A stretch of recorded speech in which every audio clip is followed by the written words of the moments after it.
Okay, so I'm here, I'm on, and it's all good. So I'm stopping for the night. It's 11:30 and I just poured myself the healthiest glass of wine like ever. But it's about as healthy as it can get. Oh gosh. Okay. I just, you know,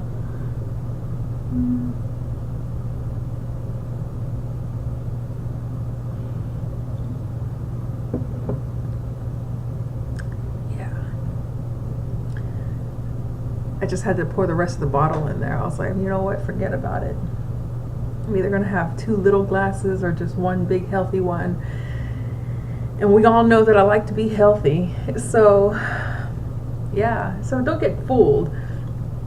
I have makeup on, but I've just been at home. It's Saturday night.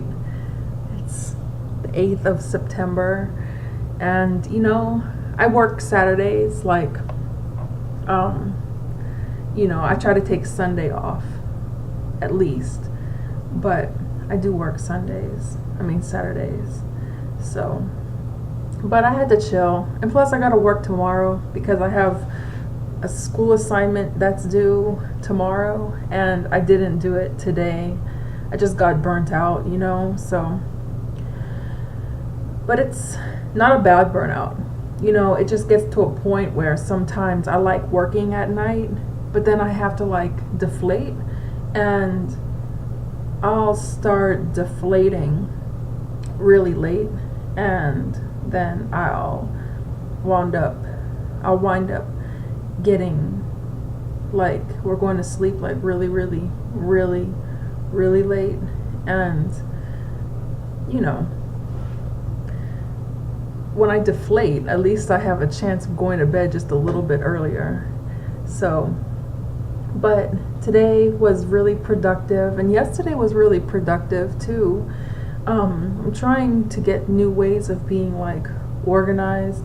So one addition that I had, I guess, to my arsenal was a second and kind of a third sketch pad. I started this story, and you know, it's like I'm illustrating it, and to keep up with everything, it's like easier to keep it all in one place, you know. And I was able to find the right size paper, the right size like sketch pad, and so it turned the sketch pad that it was in before into one that I was able to use for more bona fide, just straight out practice sketching. I had another sketch pad that I was working in, but it was like the paper was too nice, you know. It was like almost like painting quality paper, even though it was quoted as being a sketch pad. I was reluctant to just like make mistakes in it, you know. Sometimes if the paper is too low of a quality, I won't take the work that I do in it as seriously, because I feel like the paper might get junked. Like I can't work as freely. But if the paper is too nice, then I feel like this needs to be reserved for like final pieces. So I feel like I've reached a happy medium with everything, and the work that's going on is going well, and you know, I've been learning a lot, but like I don't know. I completely feel like a permanent noob, you know. I've been doing everything I've been doing. Like electronically, I've been doing stuff for like 15 years. Sketching, I've been doing that for like 30 plus, like 35 almost, you know.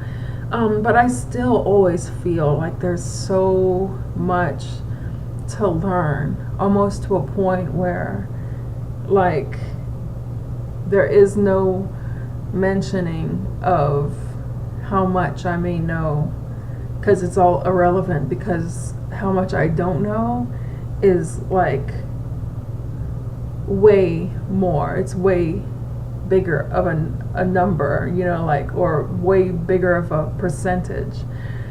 So that's really fun, because I've been discovering like a lot of new techniques.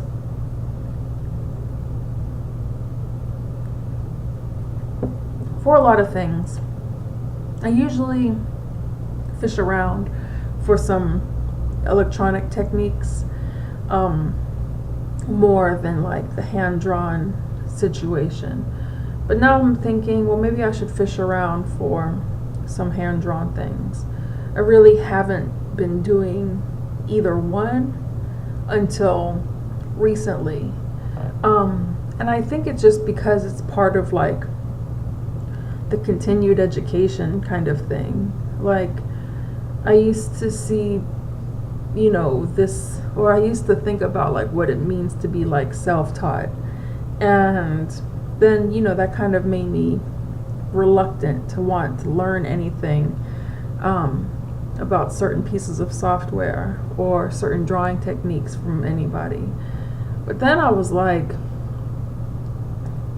it's okay as long as you're not like plagiarizing people's work.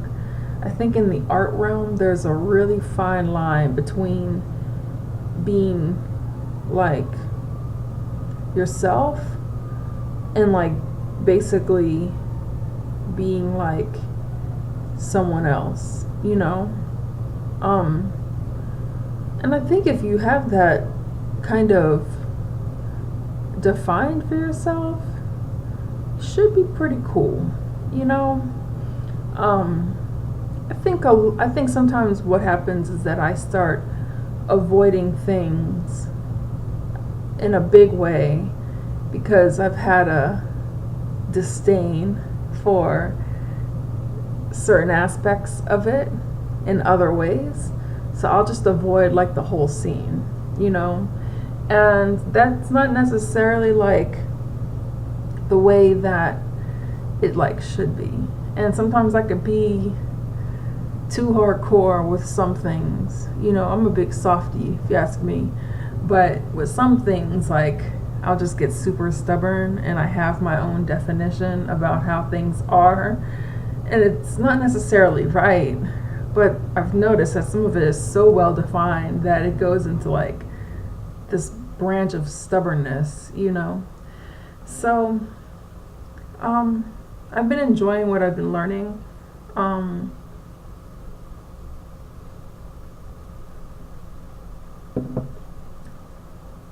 Some things have been brand new. Other things have been different ways that people have done things that I already knew how to do, but in completely different ways. And that was one of like the most interesting things about software that I've learned recently. It's like the same exact endpoint, but this person takes a completely different path. And I really appreciated that. So that's kind of like the art update about things, you know. Gosh, I'm looking at my TV screen here now, and you know, 2018 US Open press conference, Naomi Osaka. I just saw that like earlier today. Like, I'm not sure what time everything went down, but like it was just exposed to me like maybe 3 hours ago. Yeah, something like that. And I think what was exposed to me is what happened on the court. I first found out that she won against Serena Williams. And I was really happy about that for a lot of reasons. Um, I saw a couple highlights, but I didn't see the full situation. And so when I saw the highlights, I was just happy for her. I'm not so hard pressed about American, America winning everything, or, like I'm rooting for America in this, and I'm rooting for America in that, and all of that kind of stuff. There's very few sports that I'm like that about. Like, yeah, I really can't think of any that I'm really like that about now. I've developed a bad taste in my mouth for a couple of the leagues. Like a few years ago, after the NFL had, like, what is it, the lockout or the sit out? I think it's the lockout. The NBA and the NFL both had it. So with basketball and football, you had people like throwing tantrums. And I'm all about like equality, you know what I'm saying? Like, if the man's trying to keep you down and not pay you what you deserve, like, that's cool and everything. But for these situations, like, I just wasn't feeling the whole like scope of things. And ever since then, like, basketball and football have like gotten on my nerves, because it's also turned into more about what the first it's turned into like the fashion show, and a lot of celebrating on the court or on the field for people who aren't doing such like extravagant things, and then it turned into like more of what these players are doing like off the court, like basically like who they're seeing, and you know what I'm saying, and endorsements and what they're wearing, and it's just turned into that. And that's kind of like what's, I guess, been the name of the game in pop culture. But as an athlete, like as a person who has been a fan of athletics, period, for as long as I can remember, like what's happening nowadays for like the skill level versus like the celebration level, things are just like out of whack. And I had a little bit of a taste of that with Serena Williams. I was rooting for her, don't get me wrong, because she looks like a fucking beast on the court, man. Like, she just looks intimidating because of her stature. And it's funny because I've seen her in real life. I remember I was at the Chinese theater at a movie premiere, and I could go to movie premieres a lot in Los Angeles, because basically you just sign up for like certain like groups, and they'll send you an email about when a premiere is happening, and you reserve. So it's not like some hard thing.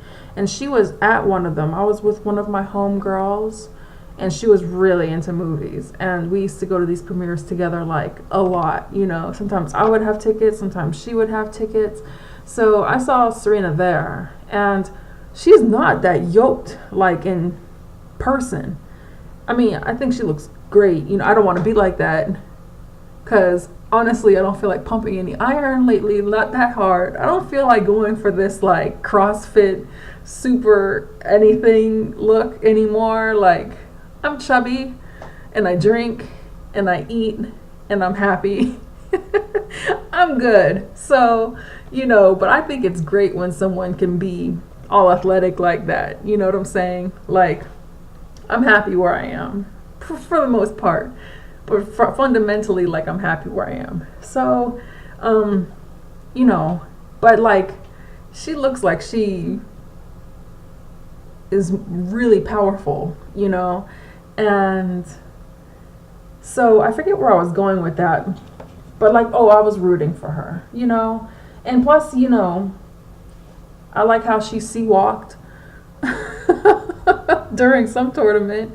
That was pretty funny. But fundamentally, like, I have an appreciation for people when they're just good, you know? And I don't care where you're from. I really don't. Like, someone's good at a sport, like, that's just that. Like I remember when Oksana Bayol came on the scene way back in the day for like figure skating. Like, I was rooting for her, you know? And this is during like the Kerrigan, like Harding days, you know? So stuff like that. But anyway, but nowadays, like I couldn't root for Kobe Bryant. I couldn't, like, his numbers, okay, that's fine. Oh, and fucking LeBron James gets on my fucking nerves. And Serena started going to that direction for me. You know, and I think it kind of went over the edge because I saw this interview with the designer of what she was wearing. And everything just turned, and maybe this is like me being like of a certain age and a certain generation, but like, or maybe it's just my taste, I don't know, but the designer of her outfit, you know, they were like profiling him and interviewing her with him, and it just seemed a little pretentious, you know. I guess because also like there's, you know, he either he is the designer of Off-White or he paired up with the people who do Off-White. And like that Off-White construction belt situation, like how long do those fads last? You know, like, and that's cool. Like some things are just cool, you know, and I like it. It's cool.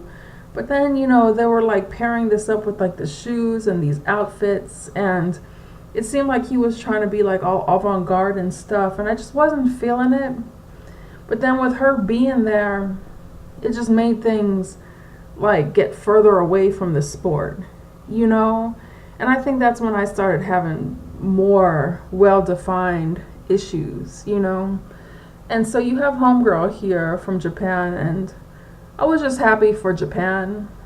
I was happy for her because she seems like she's cool. She seems like a sweet person. You know, she basically won and then shut the fuck up and just got on with it. And she seemed like she had like touching moments and stuff like that, which was very cool. But she just got to the point, and I think I just couldn't appreciate that. And she played really well. Like, she has a really cool strategic kind of game. Like, you could tell that she's thinking on the court. You can tell, like, she plays tennis like someone plays chess. Yeah, something like that. It's kind of hard to describe, but she's very, like, kind of like when you're fishing and you cast into a certain area where you think the fish are going to be, and then, you know, the rest of it is just kind of irrelevant. But I'm kind of rambling at this point, but I have a point. I see in my mind what I'm thinking. But I was rooting for Homegirl, you know, not rooting for her. I was happy for her when she won. But then when I saw the whole thing happen, it was like, I don't know. Then things just seemed kind of to get bizarre. And I just kind of ignored that part because it was just like out there, you know, and it just seemed to be like something else that just wasn't the match, you know.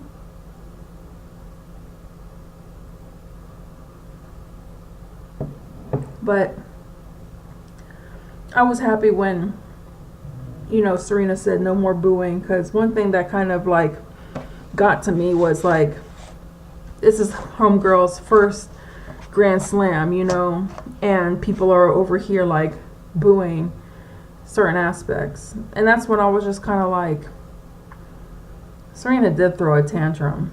That's like obvious. And the details behind it, you know, that's all like subject to opinion, and I could see valid opinions on both sides of that argument. So that's why I was just like, I'm out of this, you know.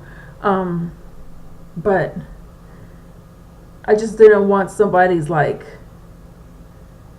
moment to be fucked up because of whatever else was going on, you know.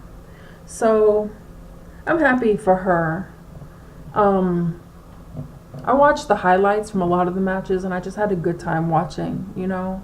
I've been watching baseball lately too, but I think with baseball, like, I think I need to understand the game more. I need to understand how it's played in other places where it's popular. Like, I need to see Japanese baseball. I need to see, where is it, Cuba? South America? I don't know, but it's popular. Basically where people play baseball as a very like popular professional sport. I need to see how cats are playing, like, so I kind of have something to compare American baseball to. Because so far what I see on the field is fucking ego. You know what I'm saying? Like, when cats start hitting each other with balls and stuff, I gotta admit, that's kind of funny. I saw this one thing, and, you know, it was like a reel, and it was just like this grudge that was held, like, game after game, and cats just kept on, like, just pulverizing people with baseballs, like, on purpose, you know, like the pitchers. So, you know, that was entertaining. Otherwise, like, I see cats, like, I see some of the plays, and I can see how there's, like, a lot of skill involved, and I can see how people shouldn't fuck up, you know, when they're making an error. I can see and tell how hard people hit. I understand, like, the sun getting in the way. But I'm not really sure about, like, the details, like batting order, if people strategize, like, you know, like, does the pitcher strategize for every person that's at bat? And I know with the batting order, people go in a certain order because of certain strengths and certain weaknesses and how things might play out in between. But I kind of have to be able to compare, like, the skills, like the basic fundamentals of these players versus other players, so I can better understand what I'm watching here and what, like, the good traits about it are. I can do that with basketball, like, really easily. Like, when I watch the Olympics, especially back in the day, like, man, don't even get me started on, like, the dream team and all that kind of stuff. Like, that's just obvious. Like, nowadays, cats run the risk of losing, but meaning American basketball. But back in the day, like, it was completely obvious. Like, you know, some cats just, they look like they just learned kind of how to play basketball in comparison to, like, the way that it should look, you know. And that also comes from having played basketball for a lot of years. Like, man, I started playing basketball when I was like 10, and I continued until I was like 17. And that's not really a long time, to tell you the truth. Maybe I started a little earlier, but I joined my first basketball team when I was 12. And I started playing before that. But I played through high school, and I played in college. And I didn't go out for the, like, university team. Actually, I did, but they didn't need anybody. I didn't get any scholarships. I didn't practice hard enough. And then when I went to the university teams, the basketball team was full, but then I went to the volleyball team, and I got redshirted. And then from there, I joined the martial arts team, and then I did intramurals basketball. It was cool. I think we got, like, we went to nationals, and we did well, and I think, you know, we got maybe third, fourth in the nationals, so something like that. Maybe it was regionals. I'm not sure, but it was pretty good. We went pretty far. So, but I understand basketball. Like, you know, I didn't have it in my heart that I really wanted to play in college. Like, I didn't have, like, the discipline in high school to really like practice and dedicate myself to the game the way that I needed to in order to have succeeded with a college career. But I did have the talent. Like, I have all the records and stuff like that from the team. But I was always that one, like, I was always that horse that the coach was beating with a stick to, like, move.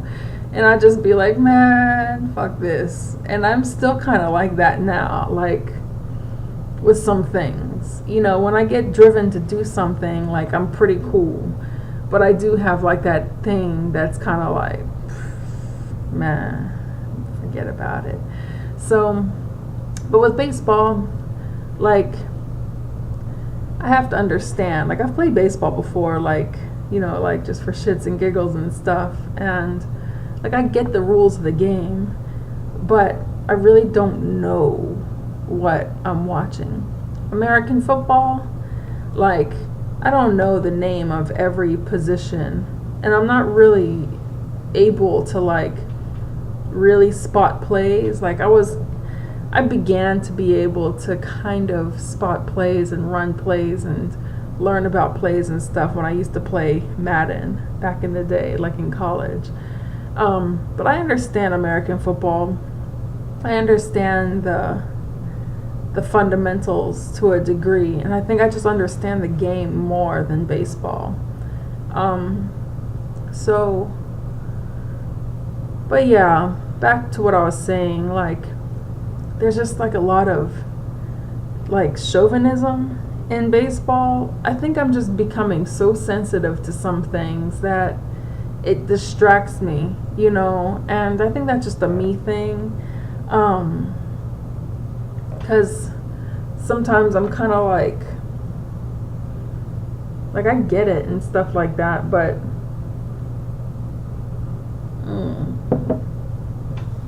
and I think I also got about a taste of that, what I'm talking about. Like, I'm not trashing Serena, because I'm sure, like, she's like a super ridiculously high level of things. But when she was telling, I guess, the line judge, I don't know if it's the line judge or he's the referee. I don't think he's maybe he's the line judge. I don't know. But the guy that sits at the chair at the top, when she was telling him, you'll never referee on another one of my courts, I don't know if that was just for show, but I kind of looked at that like I know that you're at a mega superstar level. Like, I know. But for her to say that to somebody who is calling your game or your match, it's like, that's not your call, That's like players of any sport choosing the referees that are going to be out there calling the game. Like, I know that in some leagues, like, and some players have issues with some referees. Like, I got to know the ref situation by watching the NBA for a lot of years. Not recently, but like, probably like 5 years ago and before, like maybe 7 years ago and before, basically from like the early 90s to like the early 2000s is when I watched a lot of basketball. And you could tell that people had issues with certain referees, and you can see the relationship develop. But it's not like a player's call, like, oh, I'm going to be in Boston today. Oh, Johnny Sasquatch is supposed to be reffing tonight. No, I don't like that guy. Bring in Billy Badass. It's like, how does that sound? And then when I saw this happening today, it was kind of like, I get it, like the calls that were being made and everything like that at the US Open Championship, like, but the thing is, like, you still threw a tantrum, you smashed your racket, on the ground. So for someone to make a call like that during this game, like, and I heard what her coach said about players not being able to express themselves and stuff like that.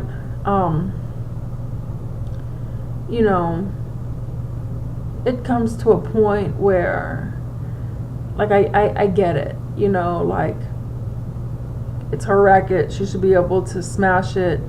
But I think maybe sometimes, maybe that prevents things from going too far. Like her smashing the racket against homeboy's face. It could be that kind of situation. I'm just saying, like when I saw her like yelling at him at the podium, I'm like, homegirl is about an inch away from punching this dude in the face. And so when it comes to that, I just figure that tennis has a certain etiquette to it.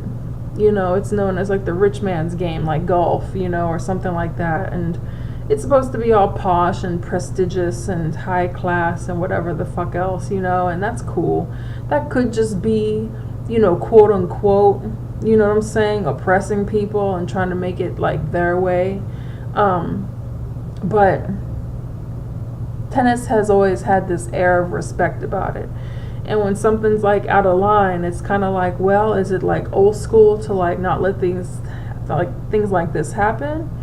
Or is it just something that's really good that should stay as part of the game for like heritage sake, like with ballet and stuff.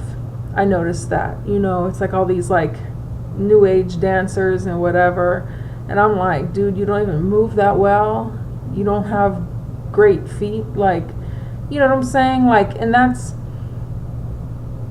the kind of stuff that I look for in ballet. Like, I know it's not cool, but some dancers are too short and have short legs and short arms, and others are just too bony and wiry and stuff like that. And I'm talking about like, you know what I'm saying? Like bones popping out and like their sinewy muscles and stuff like that.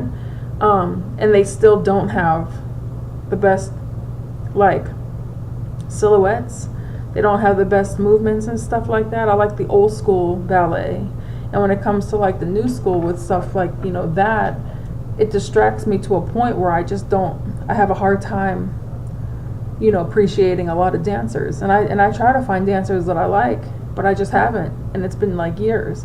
So, but then sometimes people criticize the old school because, they had some really extreme techniques. So it's the same thing with tennis. It's like with these older sports, it's like, and ones that don't tend to do a lot of adapting or, modernizing, like tennis. It's like, but make long story short, homegirl did what she did, and then, to say you're not gonna, call my matches anymore, you'll never be on another one of my courts. It's kind of like, well, I get it, but I don't. But the part of it that I don't makes me not want to watch. So, but I'll watch. I don't care. It's not that big of a deal. I think that's what it all boils down to. So, I've just kind of gone on.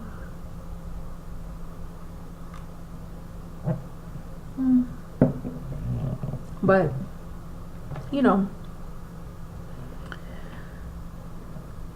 what else? I don't think I have that much else going on. Yeah, not much else. My hair is needing to be taken care of.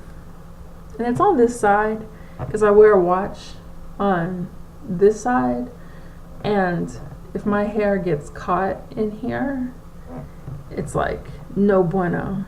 So I wear it on this side that my hair doesn't, or I put my hair on the side that my watch isn't on.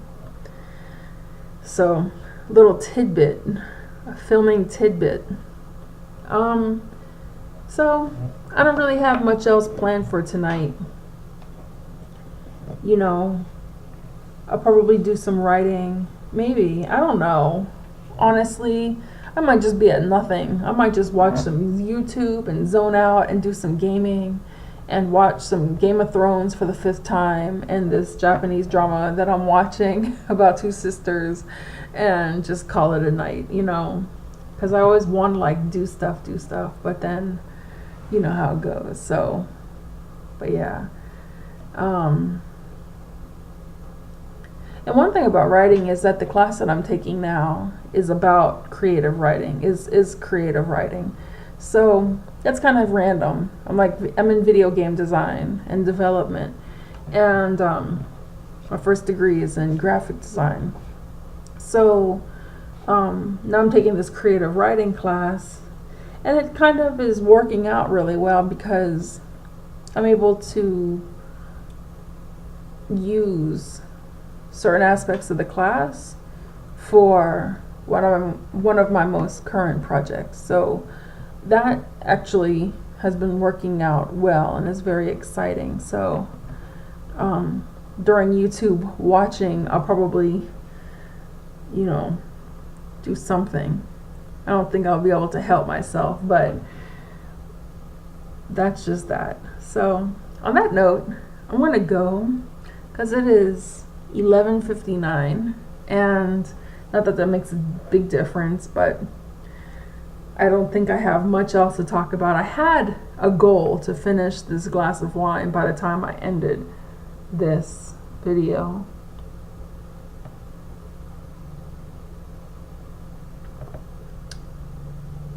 But I didn't. And what's nice about this is that it is 13.5% alcohol. 13.5 for me and wine is like the perfect amount. Like if they go higher, that's very cool. I remember I ordered these wines once, and I remember one was at 15%. Like it was this boxed wine.